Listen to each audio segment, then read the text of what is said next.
I can't believe we about to have this conversation. All right, listen. You got to be able to separate the difference between a woman that's a wife and a woman that's for everybody. All right. The women that are wives, they instinctively move a completely different way. They're a completely different animal. They're a completely different creature. All right.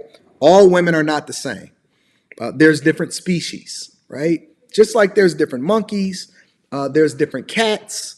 Okay. There are different types of women, right? And all women are not created equal.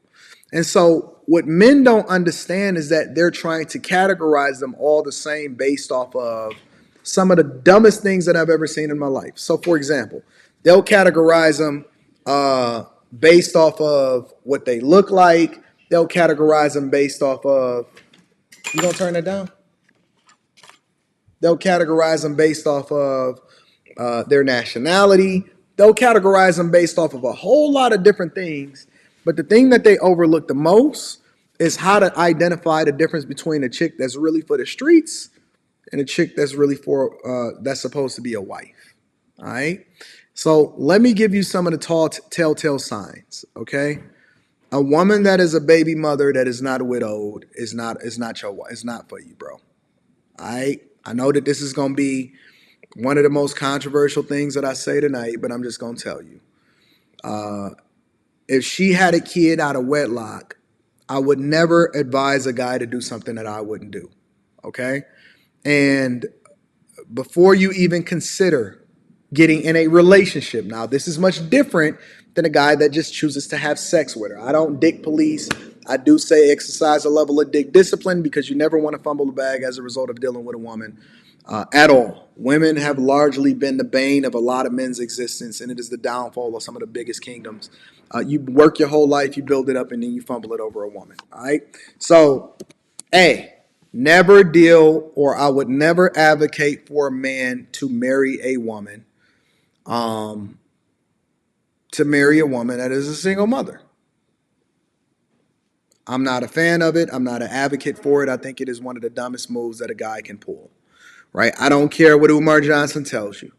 I don't care what Boyce Watkins' corny ass told you. I don't care what Steve Harvey is telling you. I don't care if Shannon Sharp is out here paying for divorces. Never, ever marry a woman or look to get in a relationship with a woman that is a single mother, especially if she's not widowed. That is a death trap. It's a death trap.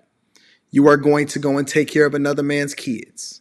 You are going to have to deal with another man, considering that you do realize that the true measure of what marriage used to be, especially as it relates to biblical terms, because I know a lot of y'all try to act like y'all believe in God. So let's put it to the test.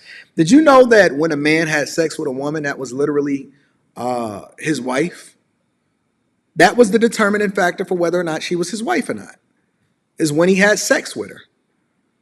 And so when you take that into consideration and you really assess the fact that, well, if this man had a baby with her, and at any point he can come back and have a conversation or fight for his kid or go back and forth or negotiate with her,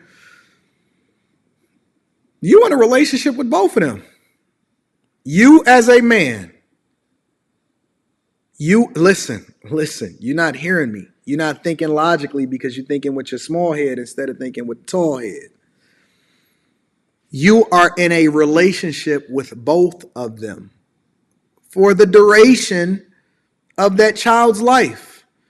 That man will always play a role or have the option to insert himself into your life as a result of the fact that you participated in something that you wasn't supposed to be involved in the first place. I'm telling you. Listen, right now, there is a premiere happening on Tasha K's app channel or something like that, and she already dropped the preview with Jim Townsend. Who is Jim Townsend? Jim Townsend just so happened to be a former drug kingpin turned chatty patty that wrote a book called Snakes in the Grass about the life and a tell-all book of what it was that he was dealing with as a result of Steve Harvey marrying Marjorie. Kids is grown, married, out the house, living a life. Steve is supposed to be in his later years living in bliss, and he's gotten to the bag and all of that. He did the right thing, took care of another man's kids, adopted him, gave him his last name. And Jim Townsend is still sitting here having conversations with Tasha K today, talking about what Steve said to his little son back when they was a little kid. This man was supposed to be in jail for the rest of his life. Allegedly, according to what people are telling me, Steve Harvey petitioned Obama on his behalf in order to get some of his sentence commuted so that he can get out of prison and he wouldn't spend the rest of his life in jail. And this man is still having conversations and coming back to haunt this man after he took care of this man's kids while he was locked up in prison. Now tell me how that makes sense. Somebody said that they disagree with me. Well, okay, well, here's the link. Help me to understand where I'm wrong. Help me to understand what. Listen, for the entirety of that child's life, in one way or another, all of y'all is married because you have to, in some way, shape, or form, still interact with, deal with, or hear from another dude because you took care of his child. My father told me that nice guys finish last. My father told me nice guys finish last. And he was absolutely right. He was 100% right. God bless his soul. Rest in peace, OG Dad. Why would you ever take care of voluntarily based off of the fact that you love another woman? Why would you sign up to take care of another man's kids? I can't see it. I would never advise a man do it. To all of y'all step baby daddies out there, God bless you and congratulations.